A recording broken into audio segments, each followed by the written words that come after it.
Well, boys, looks like you started the fun without me. You're all sick. Every last one of you. We're going to need a bigger gun. What's the matter? You scared of things that go boom, boom?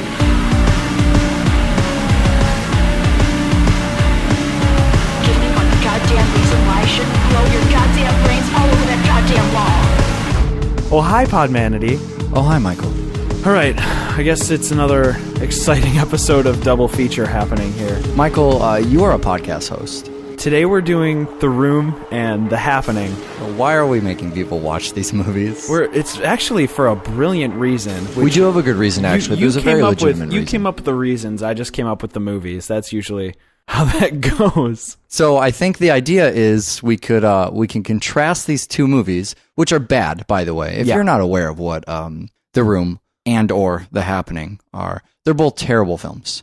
And people, they look back through the films we've done on the show, and I think they have this idea that we do terrible films on Double Feature because a lot of times they're obscure, but we love the movies we do. Just about 99%, 62% of the time. God, I fucking hate these films already.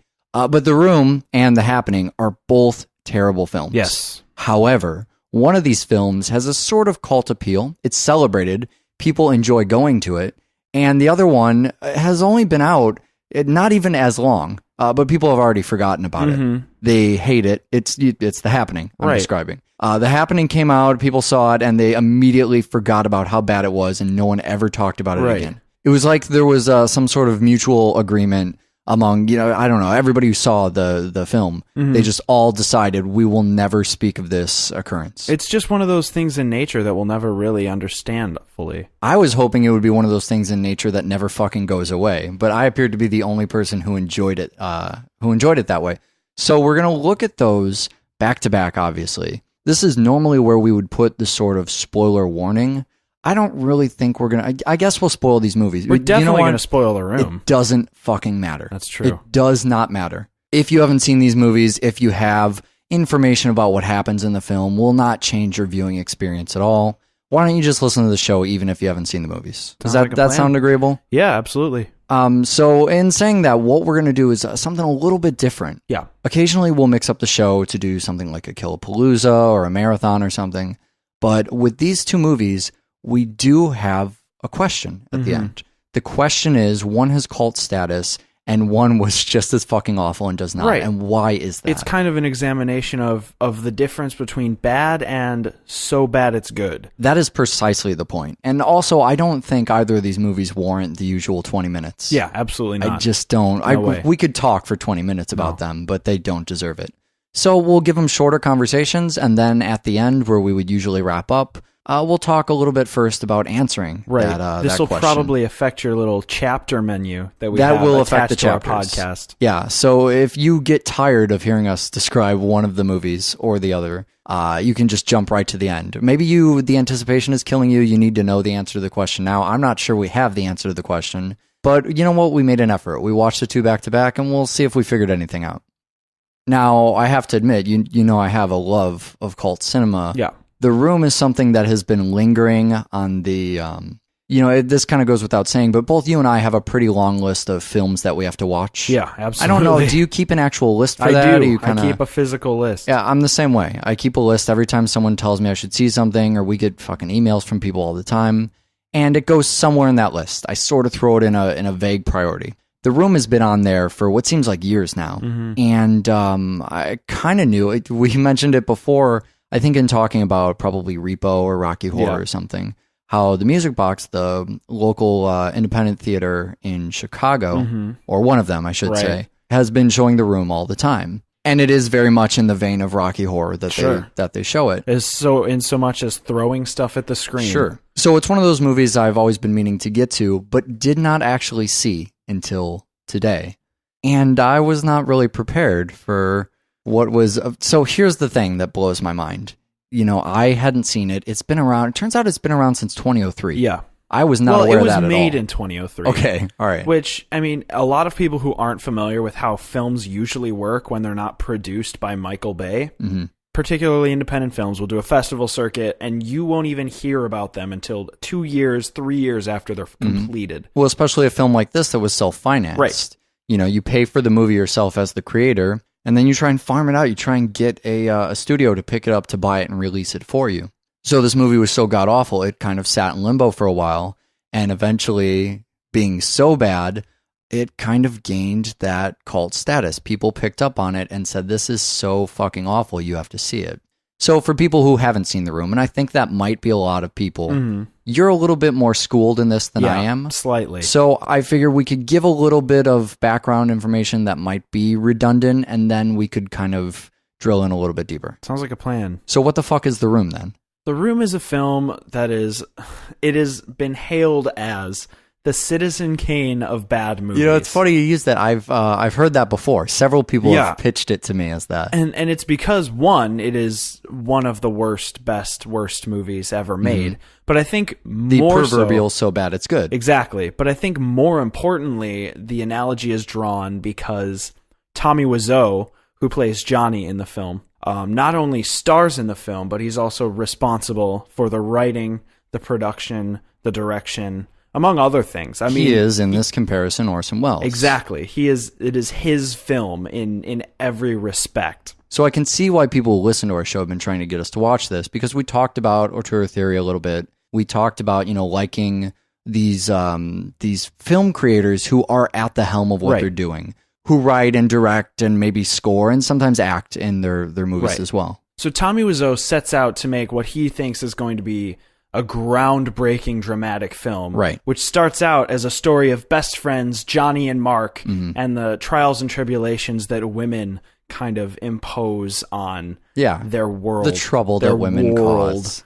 The film comes out, it's a total wreck. Yeah. It's absolutely awful from the standard film standpoint.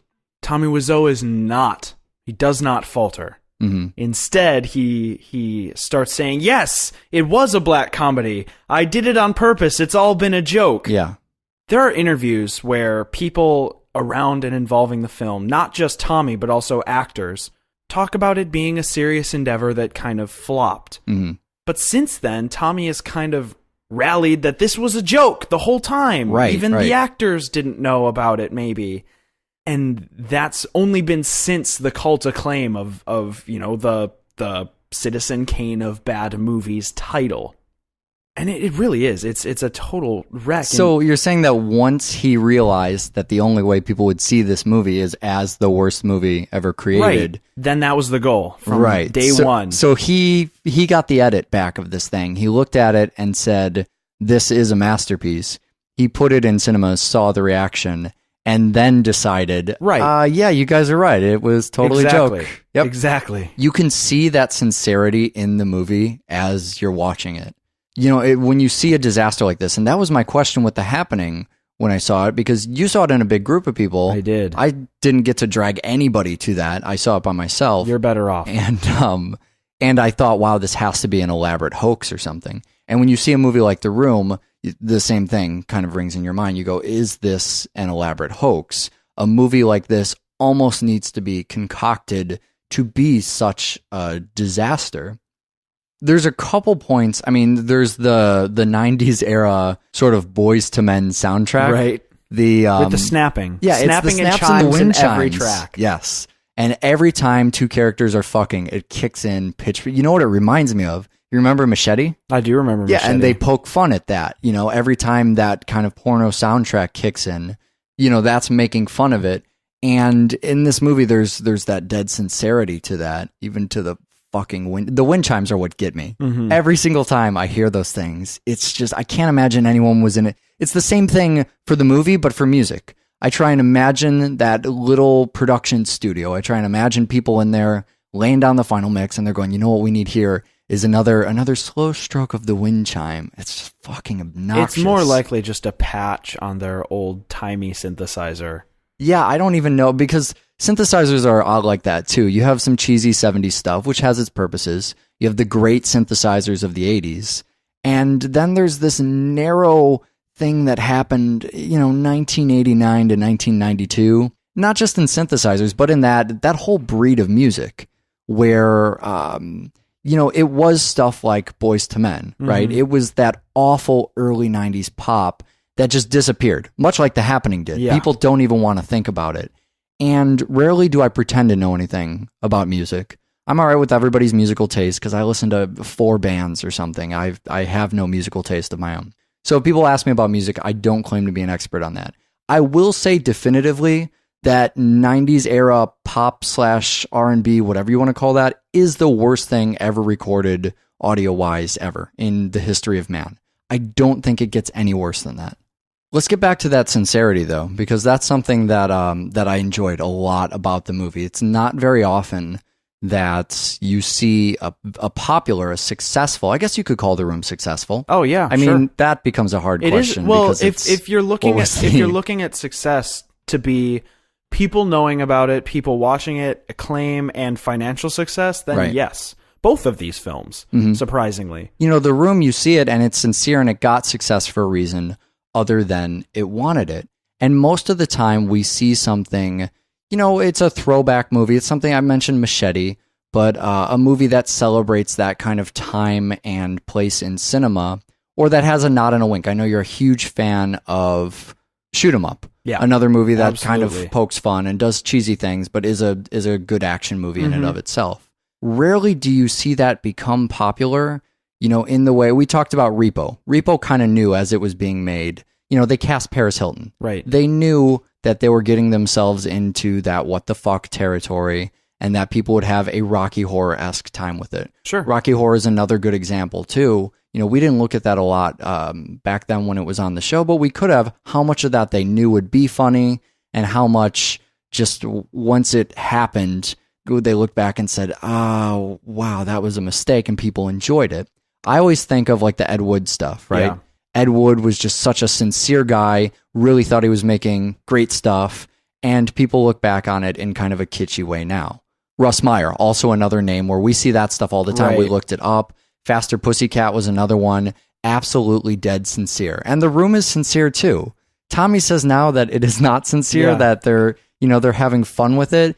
At the very least, if he's to be believed, he was having fun with it and none of the actors were. But Tommy also denies being from another country. Yeah, what's that about? I don't really know. For some reason, Tommy Wiseau... So if you haven't seen the film, Tommy Wiseau, EAU, at the end of his last name, denies being anything less than a true 100% born and raised American. That's weird. Which may be the case. Maybe he has foreign parents. Where does that accent come from? What is that he has accent? such a heavy accent. He's just all sorts of weird. But for some reason he denies. And I'm worried that he's telling the truth. In which case, what the hell is wrong with him? Right, because there becomes a point. They talk about this, Rebecca Watson will probably show up on this show a lot this episode, but she's on another show called The Skeptic's Guide to the Universe, and they often talk about on there, they have to tackle these issues of conspiracy theorists or people who just have a terrible, awful science, and they're to be ridiculed, right? They're trying to propagate bad science. They are to be ridiculed. But at some point, some of them, especially in the YouTube age, are mentally deranged. Mm-hmm. And there's an ethical line there where you're making fun of somebody who is on the level and just believes crazy shit because their worldview is fucked up. That's okay. But at the point where they have a mental deficiency, then you kind of feel like a dick. Right. And I almost wonder if that's what we're looking at with Tommy. Maybe something is just a little off in his head. It's a lot easier with the actors because the actors all appear to be completely on the level. Now, I'm curious as we look at this movie and mock it, just fully mock it, maybe embrace it a little bit as it's wonderful that it was created, but also completely mock it because it is, after all, a terrible film. Mm-hmm. How do you feel about the actors? Do you feel sympathetic or are they there to be mocked too? The most clear difference between Tommy Wiseau and the rest of the cast of this film is a paycheck. I feel like Tommy Wiseau went into this, he spent his money to get this film made. His money was going into their pockets. Right. They signed up to act in a film and cash a check. Right. That's, at the end of the day, what they walked away doing. And most of them are first-time actors, right? I mean, it's not Tommy's fault. They did a poor job.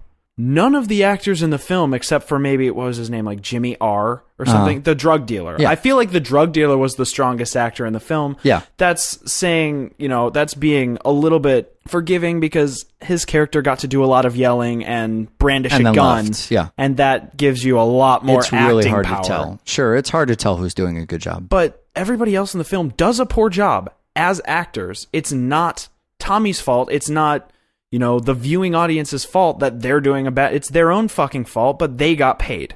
So I don't feel bad for them. I feel like they showed up, didn't bring their A game, walked away with exactly what they were promised, and now they're probably just bummed because the film is seen in a different light. But go back at something like Rocky Horror. Mm-hmm. Maybe Tim Curry seems like he might have been in on it, but some of the lower grade actors probably didn't realize how tongue-in-cheek a lot of what was going on ended up being, and I don't think anybody regrets that now. Yeah, I don't know. I almost come away from it from the reverse direction that you do. I look at this in mockery of Tommy, mentally deranged or not, I suppose. I should just at the very least be honest about that. I can't take that back later when we all find out that he had a piece of his brain extracted by force at birth. But the other actors, I feel like maybe they didn't know what they signed up for, and that they are in a project now that is impossible to be good in. Because, they're not good in it, but I don't know if that necessarily says they're bad actors. And we'll talk about this a little bit more in The Happening, but I think there's a lot of constraints on you as an actor. Let's just look at this movie, technical things like the fucking lighting, right? They're on soap opera lighting. Everything is really soft and overlit. There's absolutely no definition except when they fuck up.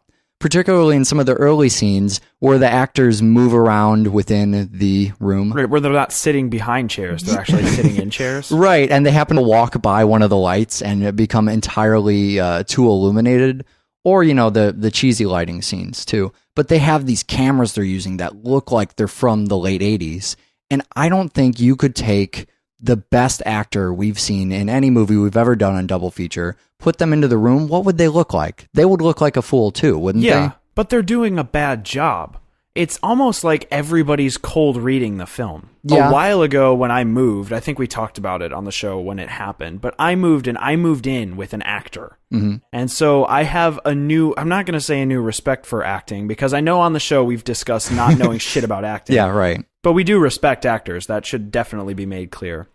But I at least understand the power that an actor has over the material they're given. If only because my roommate constantly rehearses and drives me insane day in and day out doing lines and monologue. I fucking hate it. It's the worst.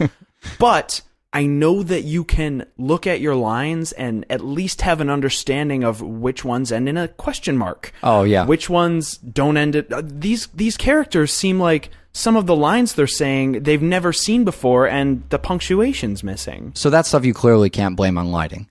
That's not the soft focus, right? Or the the thing that really gets me about the lighting is the scenes where it's inconsistent. You look at one character and it's on the north side, the light's on the north side of their face and the shadows on obviously the opposite end.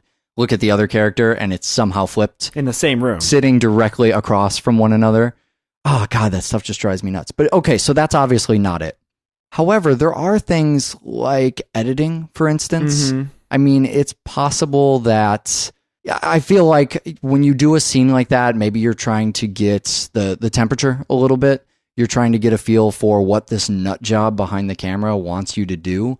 And so he could be telling you things like, read that more indifferently, or feel like you already know the answer to a question. Act or with your arms. Yeah, probably saying act with your something arms insane like that. And maybe those actors do 10 good takes, and he just drives them down to be worse. That's possible too. I'm just saying I think it's possible that one man is ruining this entire film. It is possible, but I still don't feel bad for the actors. I feel like as an actor, you go in knowing that that's a possibility. You know you're going into the lion's den, right? Yeah. You're walking in there as a tool for somebody else that can totally just fuck everything up. That's why people like to work with good directors, right? Mm-hmm. That's why someone like Leonardo DiCaprio won't do a Uwe Boll movie. Yeah. Because he knows that Uwe Boll has the power to ruin him as an actor no matter how fucking good he is. Or, in that same realm, to talk about the Christopher Nolan stuff, that's always what they say about Batman, right? All of the actors say, we'll come back for sure, just get Christopher Nolan. you start to trust, you trust that his movies are always blockbusters and that they're commercially successful and everyone loves them. You've seen what they do with your performance and you say, I want to work with them again. I trust my acting in their hands, whether it's editing or directing or whatever. I guess another reason, I want to have sympathy, but I feel good for them. I feel like it's not their fault. Maybe sympathy was the wrong question there, because I can't be too sympathetic. They are actors who otherwise would never have made it. And maybe now they have a small chance of being known because their film has cult popularity. Right. Whether it's any fault of their own or not, they're now in a film that people will see. People will talk about who they are. People will see their face. People will take somebody... I don't remember. It's good for their careers. I don't know any of the actors' names except for Tommy Wiseau. That's my fault. Nah, it's all right. But I would recognize Mark in another movie. Sure. I would recognize Denny in another movie. So if we're going to call this So Bad It's Good, what's the worst best part? I really think, for me, the worst best part of the film is when Johnny comes up onto the roof after being accused of hitting Lisa. Oh, sure. And talking to himself. He's talking to himself, and it's all voiceover. At the very end, he says the phrase, "I did not." Right. And his acting is like so over the top, two fists shaking and like to the clouds, screaming, "I did not." Oh, hi, Mark. But the voiceover goes, "I did not." And then he goes, "Oh, hi, Mark." And Mark is sitting in the chair on the other side. You didn't see him. Yeah, there's dubbing all over this movie, too. We didn't hit on that, but it's pretty terrible. Why? What would you say was the worst best part? Well, okay, so just mentioning the stuff outside, I mean, that green screen is awful. First thing that made me notice it was the lighting, because the sun doesn't fucking operate like that. Then there are points where they're close enough to the actors, or maybe the actors were close enough to the screen, or for whatever variables, you can see the reflection of the green screen on the actors, and it wasn't color corrected out. Well, it's because everything's done on the cheap. Well, that too. I was going to mention that too. I don't know what. It reminded me of Arrested Development, right? Where they're all making the chicken sounds, but none of them sounds like a chicken. But everyone's doing cheap in here. It's fucking ridiculous. But the scene, I don't know if you noticed it because you were cracking up, but in the second time they do the cheap, it shows the other actors that are in on it, because it's not just Tommy. Yeah. And the guy who plays Mark is like so begrudgingly cheaping. Oh, is he really? He's like cheap. Oh, like, I can't believe they're making me do this. Yeah, This reinforces my theory. Exactly. It's like I did not sign up for cheap. I'm surprised you picked that scene in particular, because my favorite scene, and I think probably a lot of people's favorite scenes, a scene actually that someone had shown me before we saw it today, was the flower shop. The flower shop. Oh my God. So the dialogue between Tommy and the woman who works at the flower shop, we mentioned stuff being dubbed or whatever, and I don't remember if this particular scene was, but the dialogue, even the way it's acted, it's as if they are not aware of each other. Right. They happen to be having two separate conversations, and maybe the guy in audio just mixed up the wrong levels. I mean, of course, that's not what happened because of their interaction there, but he's talking about, he goes in there to buy roses, and I didn't realize it was you. You later says you're a favorite customer or whatever. Yeah. Oh, hi, doggy. So many things that are wrong with this scene. The fact that he's in there buying flowers all the time but does not know the price. And then the hi to the dog on the way out, and she's shouting. Oh, God, the whole thing is just such a wreck. If you don't watch this movie at all, at least look up the flower shop scene. In fact, that's probably all you need to understand any of this conversation. Pretty much covers all the bases. So here's a question I know I joked to you about, but I'm dead serious about this. I cannot find... We talked about the cheesy score, the 1991 R&B, the 80s looking camera soap opera stuff. I guess that's probably the same era. Mm-hmm. When they bug the telephone, it's using a cassette on a landline. You don't see a cell phone through the whole movie. Now, movies tend to date themselves a little bit. I cannot find a piece of technology, cars included, in the repetitive establishing shots. I can't find a single piece of technology beyond, say, 1992, 1993. I know this is far out there, but is it possible this movie was made in the early 90s and someone sat on it that long? I don't think so. I think now, you've seen Tommy in person, right?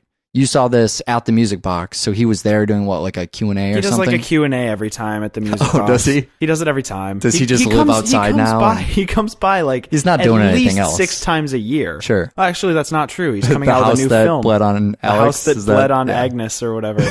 God. But does he look 15 years older than the movie? No, he just looks 15 years greasier. Yeah, I guess he wouldn't look any older. Yeah. That man has been that old throughout time. Could we conjecture that perhaps The Room is a period piece? That would be kind of brilliant. See, when that shit starts happening, that's when I'm more inclined to believe that what he's saying is serious.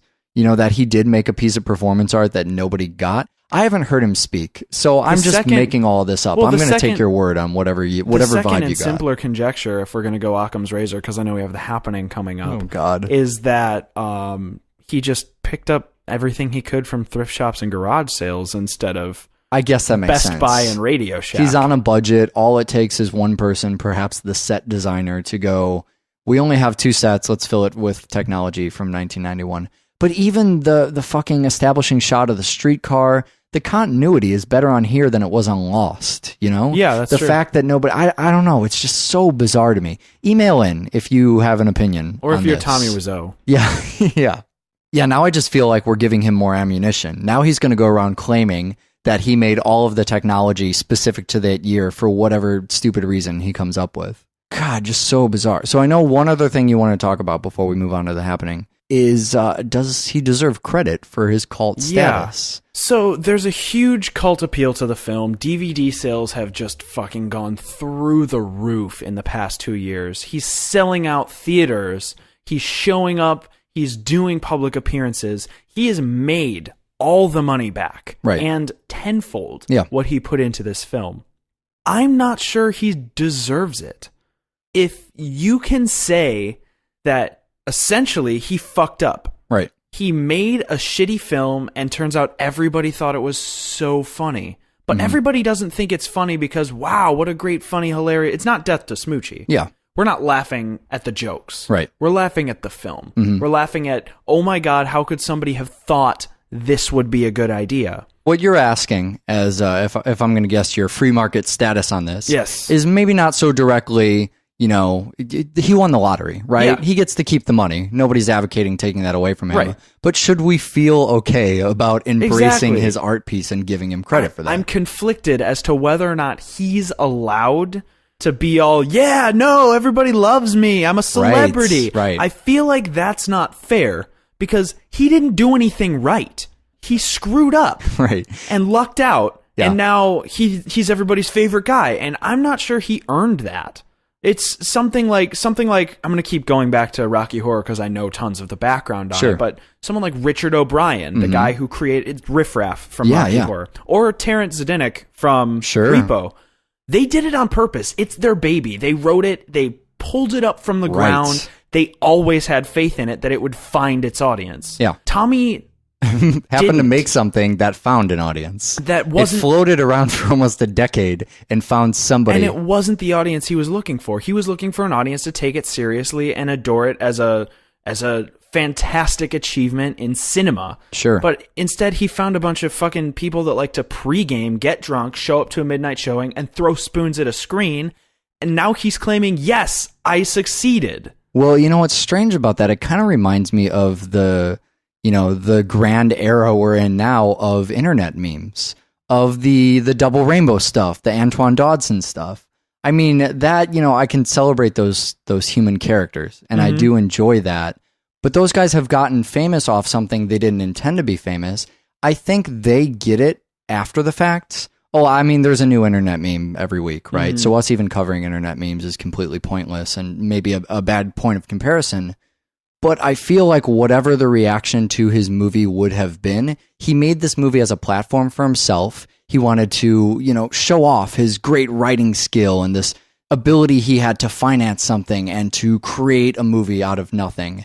And he just wanted anybody to like it in the same way that the character in the movie just seems like anyone. He just wants anyone to be his friend in the world, anybody to like him.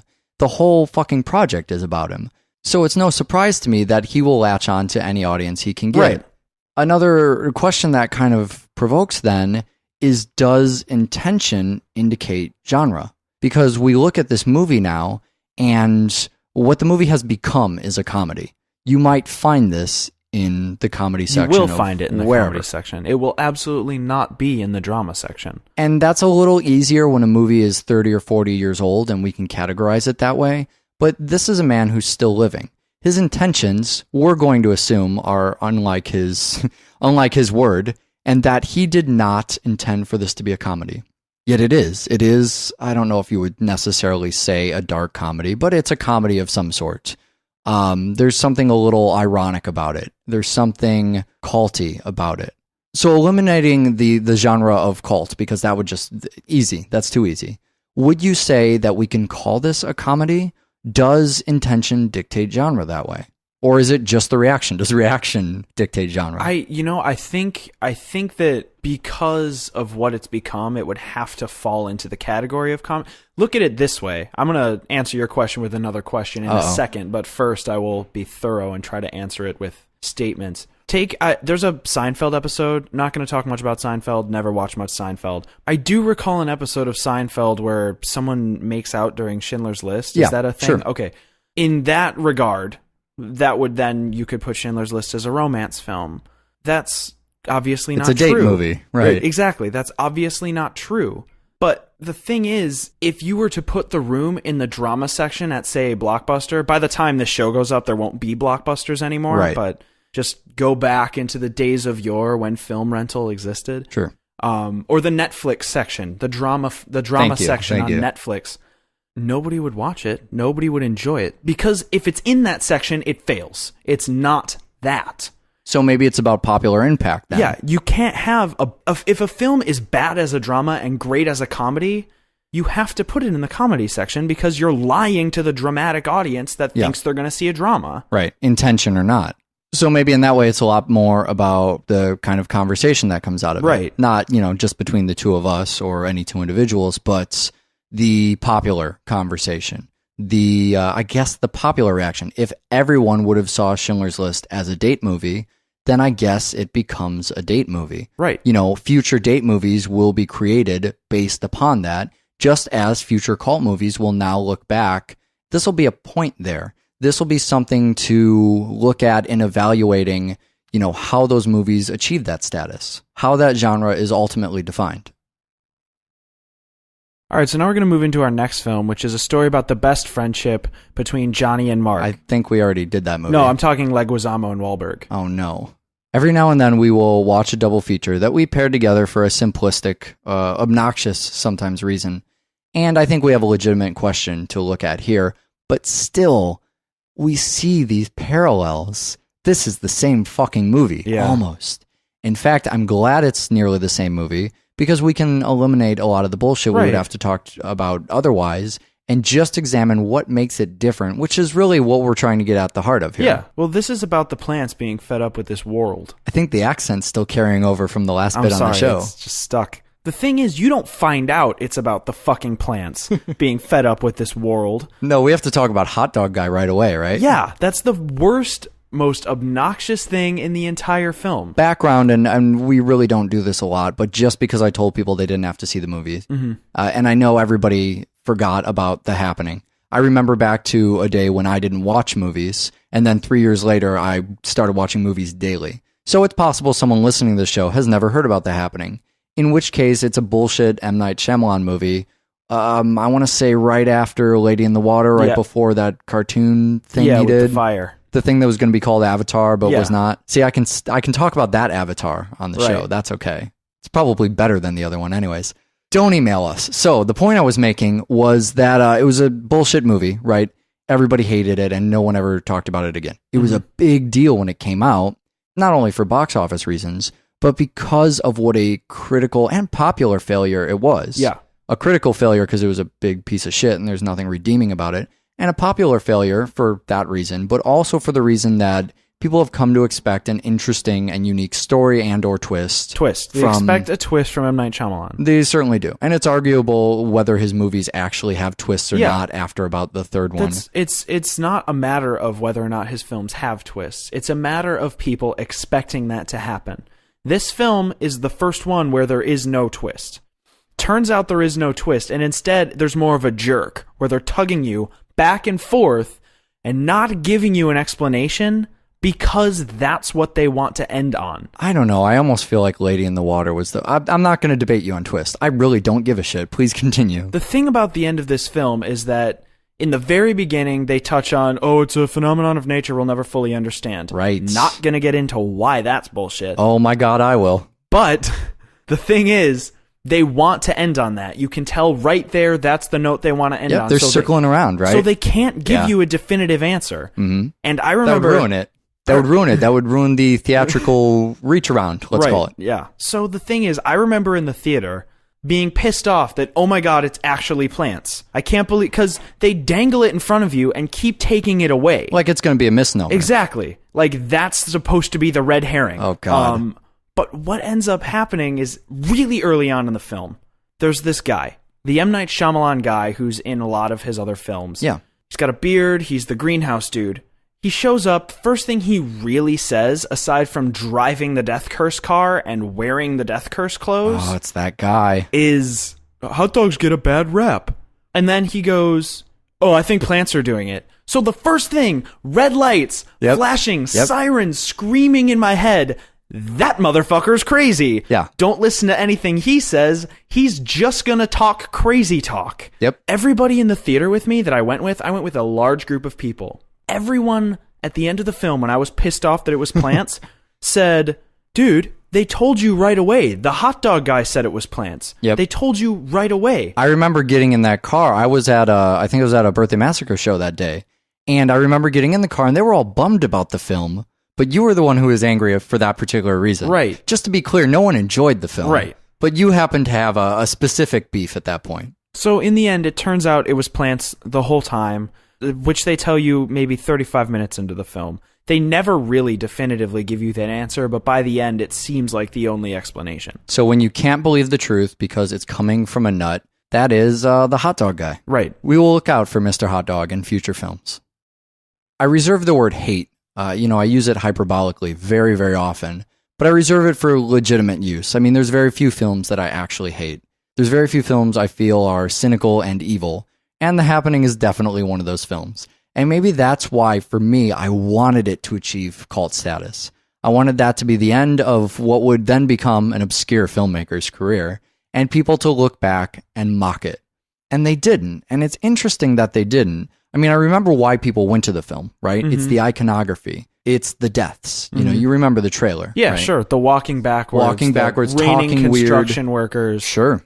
And I think, and I know we feel a little bit differently about this. There's a lot of stuff for us to disagree on in movies that we both hate as opposed to movies we both love. I think those icons are cool. I think there's stuff that could have been done with them. Those points in the film aren't cool because the film blows. I'm just not on its side, so nothing it could do. It could pull off something brilliantly, and I just don't fucking care because I hate this movie. Mm-hmm. But there are those bits. That's what attracted me to see the film. Not because it's an M. Night Shyamalan film, and I've seen every one, and everybody's going to see it and talk about it, and I have to know. I know a lot of people see movies for that reason, and that's an alright reason to see movies. Who am I to judge that? But I saw it because I loved those icons. For the same reason that I love a lot of stuff about the slasher movies we see. I love the icons. And when they happen in the movie, I think, wow, that could have been cool if that was treated a little bit better. The movie itself is the fucking worst anti-scientific, technology, misinformation spreading, anti-humanist fucking cynical movie I've ever seen. So much cynicism about the human race, which is awful. It drove me crazy. If there's anything you can't be cynical about, it's what? Human progress? Mm-hmm. I mean, come on. How are you cynical about humanity? Because we're killing plants. Oh, Jesus Christ, man. So I don't know where to start on the misinformation. We should tackle that first. Start with bees. Okay, bees is a really good spot to start because that's what the movie reaches around to. That's what the movie thinks is super fucking important. And it doesn't get the bees 100% wrong. It does because it gets science 100% wrong, but it's okay on the bees. Because it says, well, we don't really know why. And back in 2008, or 2006 was really the moment that all that shit started happening with the bees, we didn't have a very clear indication of why. Well, except, here's the thing, is in the film, one of the students conjectures, maybe it's a virus. Right. And Right. Elliot responds with, no, it can't be a virus because it's happening coordinated in 24 different states. There's no way that a virus could all happen at the same time. It's got to be something more inexplicable than that. Yeah, sure. And so to me, that's getting the science wrong because they're stating a fact, the bees are disappearing, which, I mean, to start talking about the bees disappearing, that's not true. There's bodies of the bees. That's where the bee information starts to go wrong. But, oh, by the way, I haven't dropped a... That is total bullshit. But we're going to get to the bullshit. Yeah, so bees are disappearing. What up with the bees? And so they start speculating on that. And that's where we find out that Mark Wahlberg, in addition to being a terrible actor in this film, is also the worst fucking science teacher on the planet. He is the worst because fucking he's science basically teacher. saying the only explanation is that we have to give up on solving the problem. We'll just never know. And kids kind of pipe up and go, hey, what if it's this? And he's like, yeah, that's nice, but turns out the real answer is we'll never know. Stop Right. looking into it. Yeah, he kind of goes, a good scientist admits when there's no other answers. He keeps saying that to the kids who come up with possibilities. Right. They come up with a possibility and he goes, you're not being a good scientist. Right. A good scientist will just admit that they'll never know. Oh, God, fuck you, Mark Wahlberg. And then he does that shitty thing that they do about evolution all the time. Right. Where they talk about, it's only a theory. Just as gravity is only a theory, Right. and various other theories we've bitched Right. about on Double Feature However, before. in this film, evolution is tackled a little bit less articulately in that they go, how could something evolve so fast? It can't be evolution. Right. Evolution doesn't happen quickly. Well, I believe the it's the hot dog guy, right? It's either the hot dog guy, it's the hot dog guy and the army guy, both. The exact quote is, "We don't know how plants obtain these abilities. They just evolve rapidly." He's literally saying, right after the fucking comma in your sentence, man, you are explaining how it Yeah. happens. He's not saying we don't know as a culture, as he thinks he's saying. The real point of his argument isn't that scientists don't know, science can't understand. It's that he is personally ignorant about how evolution functions. It's like saying we don't know what 37 and 25 is added together, but it's 62. Right. So there's a lot of ignorance on display. But to jump back to the bees, because I was totally not done with that. Also on the board, and this is where the facts start to go wrong. On the board, it basically says, if all the bees disappear in 4 years, we'll be dead. So this is an experiment Double Feature can perform, because in 2006 was the study of the bees. So it's been over 4 years now. We're still here. Double Feature 1, happening 0. Bam. But what they're talking about is the actual event was, I guess it's known as colony collapse disorder. Colony collapse disorder. And the thing I remember particularly about this, in the time that it happened, I don't know if you remember the media hysteria around this, talking about cell phones. Do you remember any of that stuff? Roughly. Yeah, the idea was that, media hysteria and me, we have different bathrooms. Sure, I like to dive into that. As soon as I hear media hysteria, I'm all over it. I want to know. But they were talking a lot about how the cell phones, people using cell phones were causing all the bees to die. And I remember particularly Bill Maher's show, which You're talking about fucking watched people at the since time. they finally have something in their hand hard enough to squash a bee with. No, that's not what I'm talking about. I'm talking about the radiation emitted from cell phones or various other theories surrounding cell phones. Different bathrooms. So we were all using cell phones, and the cell phone was killing off the bees. Not squashing the bees. But what he said embodied a lot of the feelings of the time, which is that humanity was leading to its own destruction. It's this sort of hippie self-deprecation nonsense that, humanity will cause its own demise, which I couldn't disagree with more. There are few sentences in the English language, or any fucking language for that matter, that I could disagree with more that humanity is going to bring about its own destruction. So I think possibly the only way by any stretch of imagination that could be true is if we last so long that something destroys us before. You get what I'm saying? Oh, no, I absolutely think we could do it. I think things like the atomic bomb make us all take pause and think we could bring about our own destruction. I don't like when modern technology, when something everybody uses, quickly becomes the reason that Right. civilization, like the cell phone, Cancer. Yeah, that the cell phone is going to cause cancer and kill all the bees when science does not back that up. Science says that if we drop an atomic bomb, if we drop enough atomic bombs, it will kill everybody. All right? Or that our tools of destruction, our tools of war could bring about the end of So what humanity. you're saying is weapons that kill people could potentially kill people. Yes, but cell phones that make phone calls won't kill people. Won't kill bees, let alone the bees dying off unless will you have squash them. A chain reaction that ends humanity. It's this thing that shows absolutely no faith in humanity.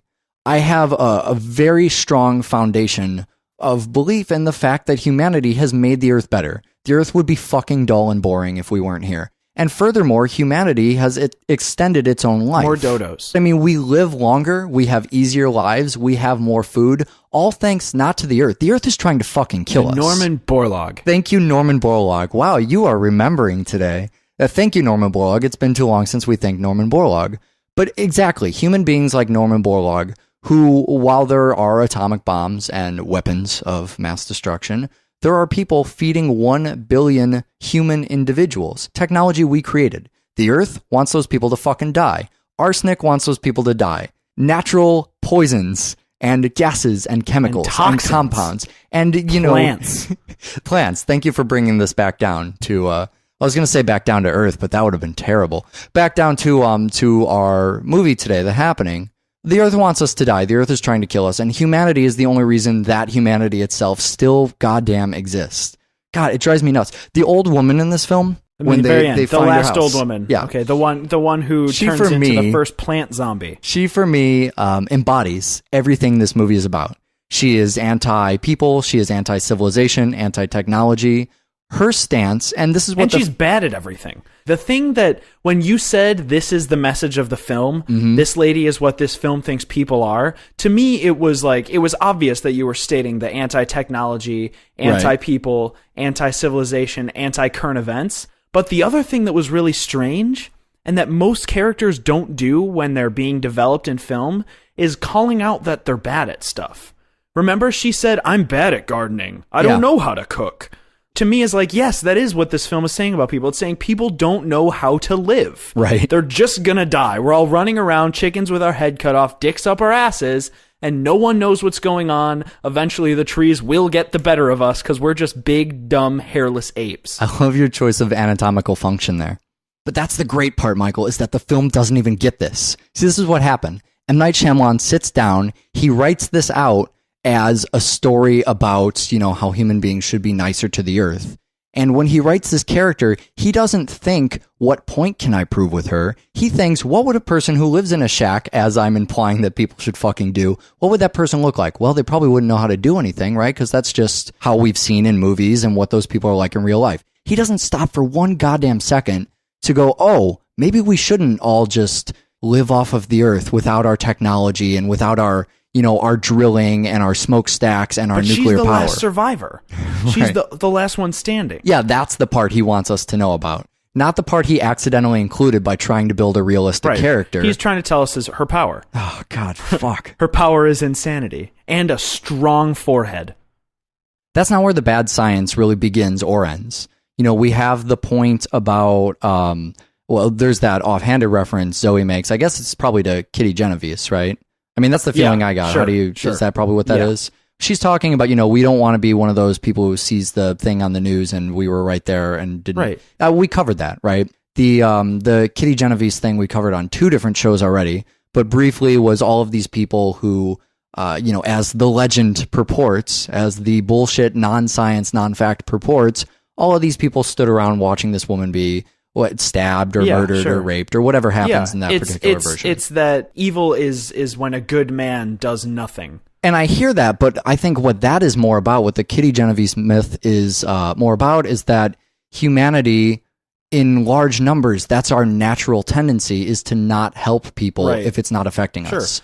30 of them stood around, not one did one thing. And I think the odd message that it's kind of showing when you have that horizon line with the gunshots going off in the film, when she says that, I don't want to be one of those people that just stands by and lets bad things happen, I feel like that's the film going, see, this is how it starts. It's saying you don't. It's not the people saying, well, I'm just not going to do anything. It's all good people going, I don't know what to do.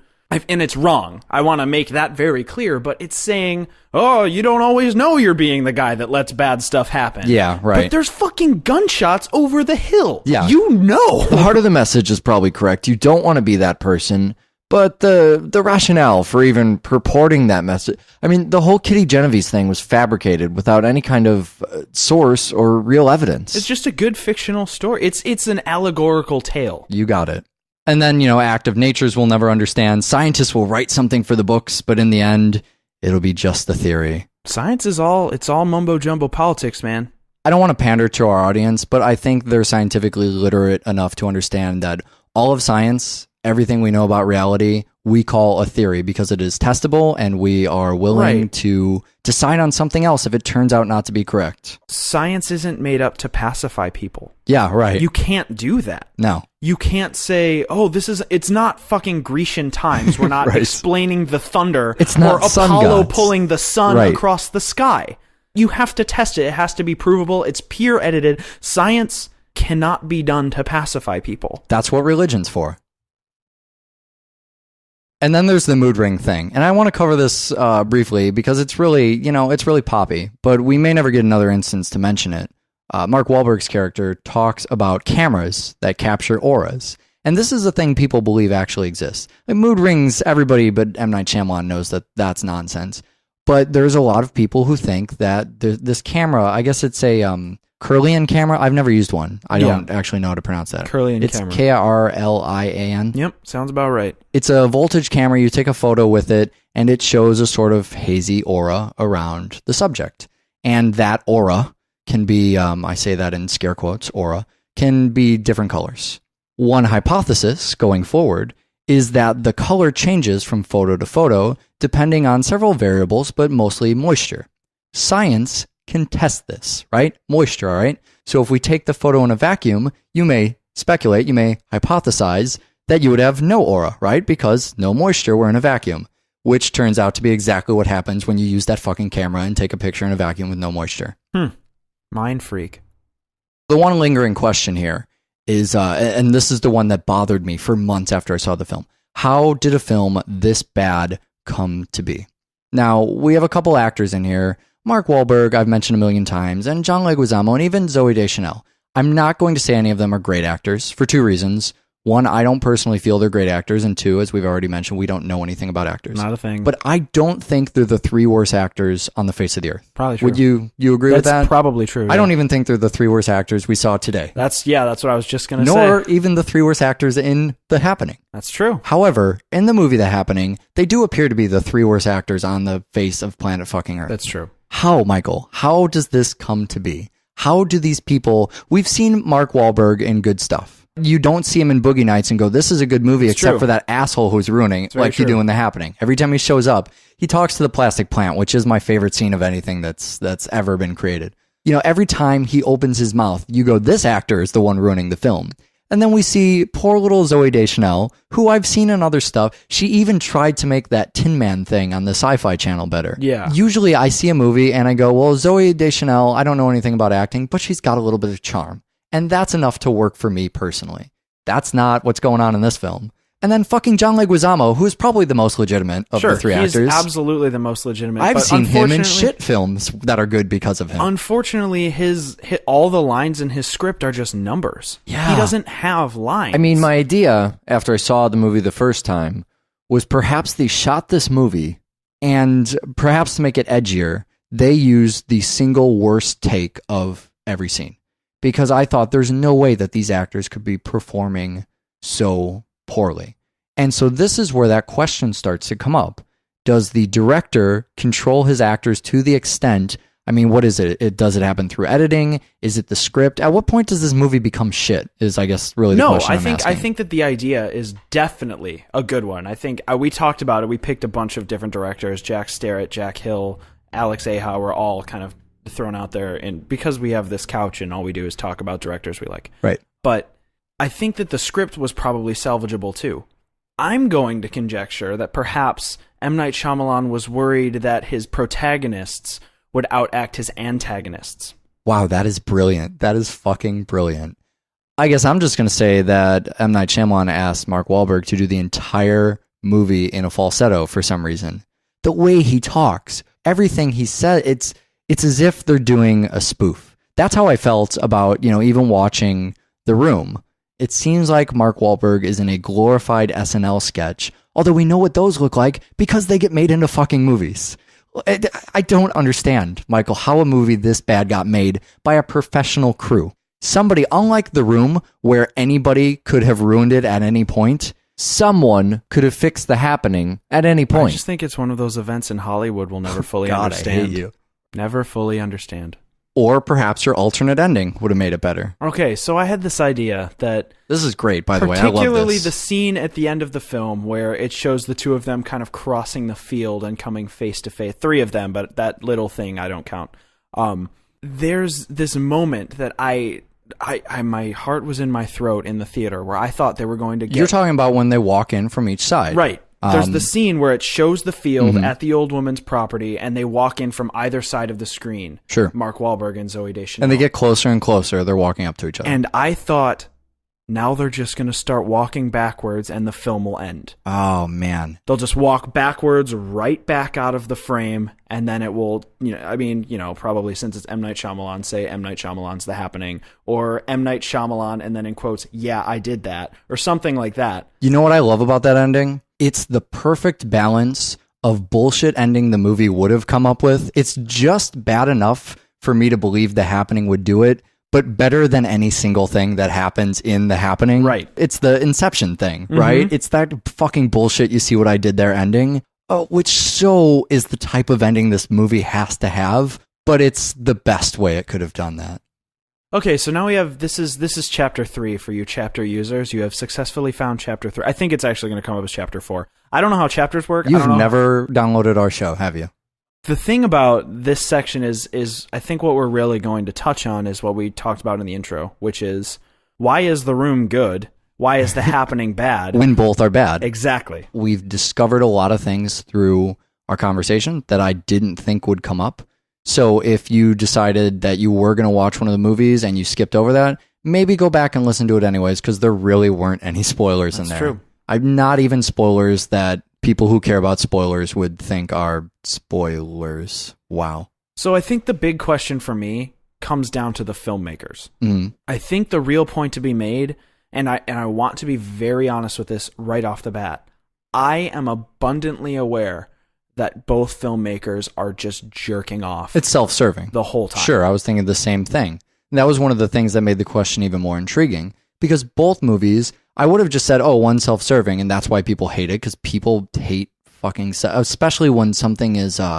thinks it's really, really good, and it's only kind of good. It's not nearly the level it thinks it is. Fuck that shit. But both of these movies are like that. M. Night Shyamalan, while not appearing in this film... False. He's not appearing, but his voice is on the cell phone. He's not the thing that's on display, like Tommy is, but I think you would agree the films are almost equally self-serving. Just because everything M. Night Shyamalan does is, look at me, I'm such a genius. Have you seen the documentary that was made about M. Night Shyamalan? No. So he perpetrated this hoax, and I guess we'll probably never do an M. Night Shyamalan film, so this is a really great point to talk about this. He perpetrated a hoax documentary, a faux documentary that aired, I don't even give a shit what channel it was, but right around when, I don't know, Signs or probably The Village was coming out, about him as a filmmaker. It was a documentary about who is M. Night Shyamalan.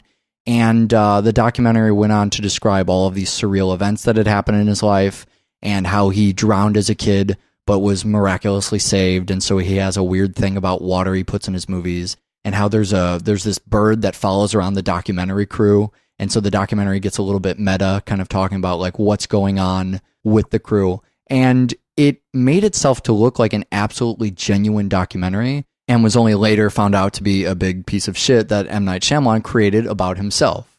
And so ever since seeing that, I just get this feeling that everything he does, he sits at home and goes, I am so enigmatic. I am such a clever fucking dude. Whereas with Tommy Wiseau, he put himself out there. He puts himself in the film. He's the star. He's just overconfident. And he's there to be made fun of. Everybody knows who they're laughing at, and he's kind of a laughingstock. M. Night Shyamalan sits in the chair with his finger over his top lip and his fist to his chin. Sure. and his brow furrowed while he's kind You're of making a really great M. Night Shyamalan face right now. I watching wish the people could see scene it. unfold in front of him Right. that he's created The mastery. in the Shyamalan world. Mm-hmm. Tommy Wiseau's like, yeah, say some lines. We'll have a good time. Everybody's at the party. Good thinking. All right, so it's not the self-serving nature. We can cross that off the list. Is it perhaps then the popularity? Because The Room was a movie that was not popular, whereas The Happening was very popular. So do you think maybe the popularity just turns people off? Could that be it? I think it's possible that maybe the so good it's bad comes from the acclaim. All right. The Happening was acclaimed before it came out. It's an M. Night Shyamalan film, big budget, summer blockbuster kind of film. The Room, the fans found and decided, this is funny. This is so bad it's good. Right. It's not the kind... You would never see a film in theaters, aside from The Wicker Man, that would achieve so bad it's good status because people don't go to the theater for that kind of film. Sure. That kind of film in a theater, here, maybe this is the definitive point right here. People pay $9 to see The Room. People pay $9 to see The Happening. One of those audiences is disappointed. All right, I see exactly what you're saying. You know, it's funny that you said that because I wrote down nearly the same thing, although I wrote down in my notes here, the iPad literally says $12 Oh, I'm because sorry. I go to Showplace Right. to see movies. And I was thinking, you know, when you see something like The Room, you go because it's bad. You go because other people You're not told you. cheated in that you theater. don't feel, that's exactly what it is. Whereas you go to see The Happening and you go because you think it's scary or enigmatic or for whatever reason, you think it might be something other than what it is, and it turns out to be awful.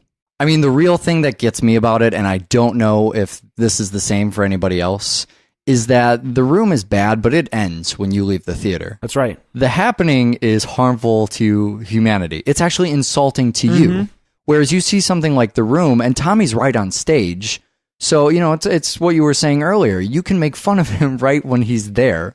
Whereas M. Night Shyamalan is hiding behind his movie. And once the movie is over, you go out into humanity with this idea that's been thrown at you, this insulting, fucking offensive idea that's supposed to be self-deprecating, that's supposed to be about how we should save the earth. It wants you to feel motivated, and Tommy, at least these days, is just going, yeah, laugh at me while I'm on stage. That's fine. I don't really care.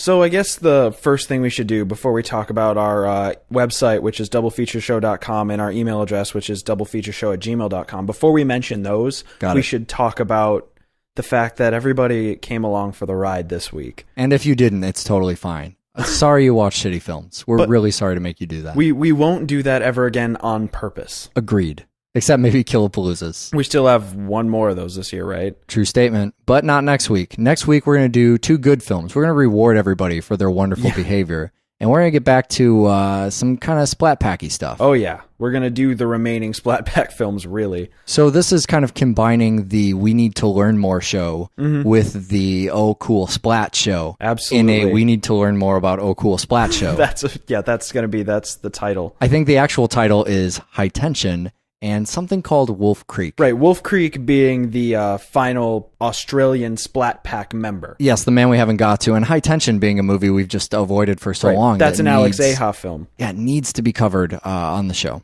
So until next time, I guess that leaves us with... Watch more fucking film? Bye. Yeah, absolutely.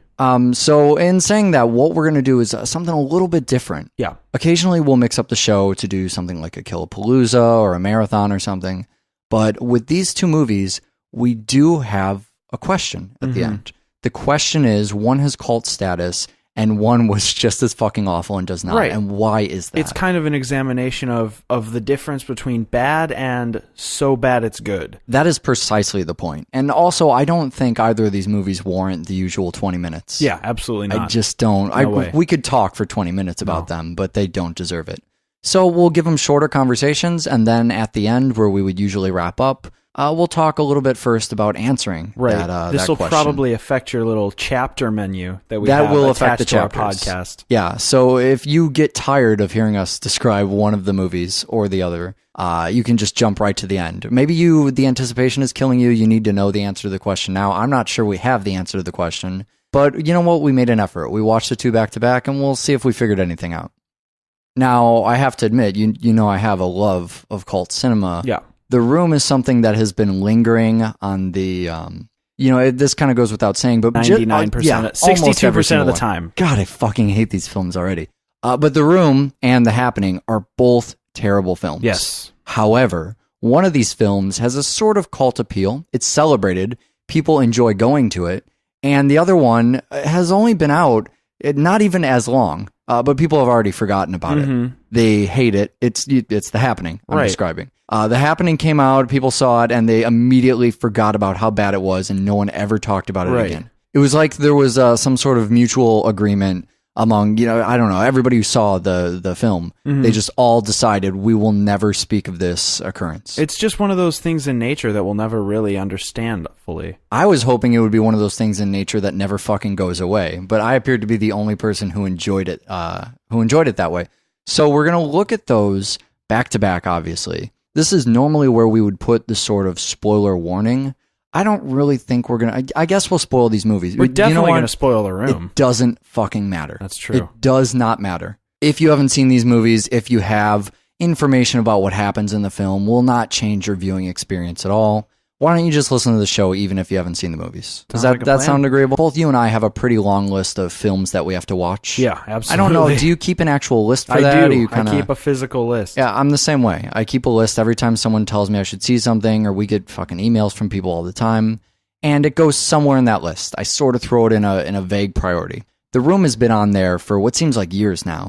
And I kind of knew it. We mentioned it before, I think in talking about probably Repo or Rocky Horror or something, how the Music Box, the local independent theater in Chicago, or one of them, I should say, has been showing The Room all the time. And it is very much in the vein of Rocky Horror that they show it. Is so in so much as throwing stuff at the screen. Sure. So it's one of those movies I've always been meaning to get to, but did not actually see until today. And I was not really prepared for what was... So here's the thing that blows my mind. I hadn't seen it. It's been around... It turns out it's been around since 2003. Yeah. I was not aware of that at all. It was made in 2003. Okay, all right. Which, I mean, a lot of people who aren't familiar with how films usually work when they're not produced by Michael Bay, particularly independent films, will do a festival circuit, and you won't even hear about them until 2 years, 3 years after they're completed. Well, boys, looks like you started the fun without me. You're all sick. Every last one of you. We're going to need a bigger gun. What's the matter? You scared of things that go boom, boom?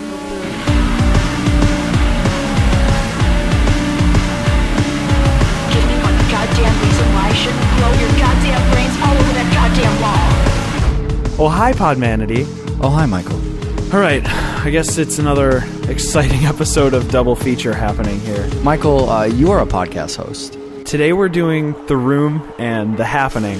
Why are we making people watch these movies? It's actually for a brilliant reason. We do have a good reason, actually. There's a very legitimate reason. You came up with the reasons. I just came up with the movies. That's usually how that goes. So I think the idea is we can contrast these two movies, which are bad, by the way. If you're not aware of what The Room and or The Happening are, they're both terrible films. And people, they look back through the films we've done on the show, and I think they have this idea that we do terrible films on Double Feature because a lot of times they're obscure, but we love the movies we do. Just about. Especially a film like this that was self-financed. Right. You pay for the movie yourself as the creator, and then you try and farm it out. You try and get a studio to pick it up, to buy it and release it for you. So this movie was so god-awful, it kind of sat in limbo for a while, and eventually, being so bad, it kind of gained that cult status. People picked up on it and said, this is so fucking awful, you have to see it. So for people who haven't seen The Room, and I think that might be a lot of people, you're a little bit more schooled in this than I am. Slightly. So I figured we could give a little bit of background information that might be redundant, and then we could kind of drill in a little bit deeper. Sounds like a plan. So what the fuck is The Room then? The Room is a film that it has been hailed as the Citizen Kane of bad movies. It's funny you use that. I've heard that before. Several people have pitched it to me as that. And it's because, one, it is one of the worst movies ever made. But I think the proverbial so bad it's good. Exactly. But I think more importantly, the analogy is drawn because Tommy Wiseau, who plays Johnny in the film, not only stars in the film, but he's also responsible for the writing, the production, the direction, among other things. I mean,